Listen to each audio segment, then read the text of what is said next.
Կասեք Շիրակի թեմի հոգևորականներից եք, այստեղ ինչ էին էլի ձեզ հարցնում, ինչ եք փորձում բացել։ Ժաներգության եմ կներեկել, ինձ սպասում են ընդայնից։ Կասեք Շիրակի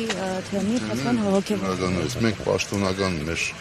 արդահայտելիքը ասել ենք, ես մի քանի անգամ տարբեր լրատվամիջոցների միջոցով ասելիքը փոխանցել եմ եւ հոգեվորականացի եւ անձամբ իմ կարծիքը հարցերի վերաբերյալ, տեղի ունեցող իրադարձությունների վերաբերյալ եւ անոր բան չեմ կարող ասել։ Դուք եւս փաստորեն հրաժարվել եք զեղչել վեհափառի եւ նաեւ Շիրակի թեմի առաջնորդի անունը։ Ես դրա համար հայտարարության մեջ ասացի առաքելական եկեղեցու պատարակը տեղի ունենալու Գյումրու կամ Շիրակի մարզի այլ եկեղեցիներում, որտեղ որ ասենք քահանաները այդ կանոնական պատարակի ձևով մատուցելու են չշեղվելով մեր հայրապետական կարգից։ Այսինքն սա հայրապետական կարգով մատուցվող չէ, կանոնակարգից շեղվող է, եթե այսպես ձևակերպեմ, ճիշտ կլինի։ Այո, մենք ունենք անգամ այդպիսի խրատ, որը վերաբերվում է այդ մասին զեղչելու հետ կապված, որ նշանակում է, թե եթե մենք զեղչում ենք, անեծքի տակ ենք գնում։ Ես առիթով ասացի, որ դա ոչ թե անձնական հարաբերության հարց է, ասենք, այլ դա ճշտության ու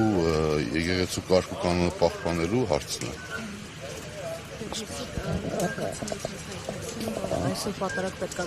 իրականացնել նոր ձեռնադրված քահանան, բայց չի իրականացնել։ Հեմից է պատարակ մատուցողը լինել։ Այստեղ շատ բան փոխվեց։ Այս վերջի քանի օրերի ընթացքում փոխվեց, որովհետև գիտեք, հանգամանքները, պատճառները ինչ տեղի ունեցավ, այդ պատճառների հանգամանքով շատ բաներ փոխվեց։ Հետևաբար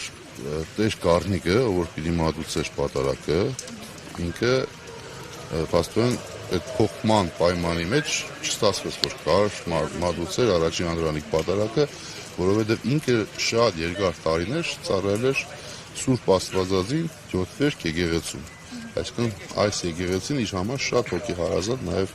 այդ իմաստով տեղ էր, որ ինքը իր ծառայությունը, իր կյանքի ընթացքը ծառայողական վիճակը հոգևոր իր ծառայությունը ունեցել է այստեղ։ Եվ ուզում էր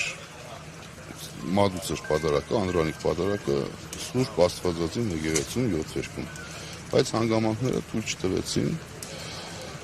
եւ դրանից հետո նաեւ վեհապար հայրապետը, որ ժամային հարց էր տրել, որ ժամը 1-ից պիտի հանդիպեն նոր ձեռնադրված հոգեվորականները հայրապետի հետ, ստացվեց, որ արդեն Գյումրիում մեկ այլ եկեղեցունը չի կարող պատարակել, որովհետեւ չէր հասցնի, որ հասներ հանդիպմանը ներկա լիներ, դրա հետևաբար իր պատարակը արդեն տեղի ունենալու Մայրաթորի եկեղեցիներից որևէ մեկում։ Ինչքան ժամանակ է արդեն հոգևոր ծառայություն եք մատուցում, տեսել եք այսպիսի բան, այսքան ուժայինների ներկայացուցիչներ, եկեղեցին ըստ էության կարծես թե գրոհի է ենթարկվել։ Ուրեմն ես 18 տարվա հոգևորական եմ ծառայության, Շիրակի մարզում 15 տարի։ Իհարկե, այս վերջի ժամանակաշրջանում շատ ու շատ իրադարձություններ տեղի ունեցավ, որ որևէ մի իրադարձություն այնպես չէ, որ շարունակաբար եղած իրադարձություն էր, այլ նորություն էր, որը որ մեզ համար մանավանդ այս տեսակի դրությունը ցավալի դրություն է։ Հետևաբար մենք, ասենք, բնականաբար ցավ ենք ապրում, մանավանդ որ այս օրը, որ Գյումրիի համար նաև անմեղ զոհերի հիշատակության օր է, երկրաշարժից մեր զոհ գնացած մեր գյումրեցի տարբեր տարիքի մարդկանց համար հիշատակության օր էր եւ հոգեբանության օր էր, բայց այս օրը մի տեսակ երկրաշարժի կրկնություն ենք նկատվում։ Կարծես թե Գյումրիում են 37 տարի հետո որ ցնցում էր կատարվել, այդ ցնցումը նորից կատարվում է եւ այդ ցնցման հետևանքը քանդումն է,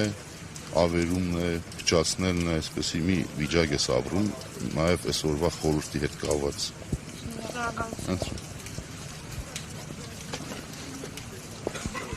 Հարգելի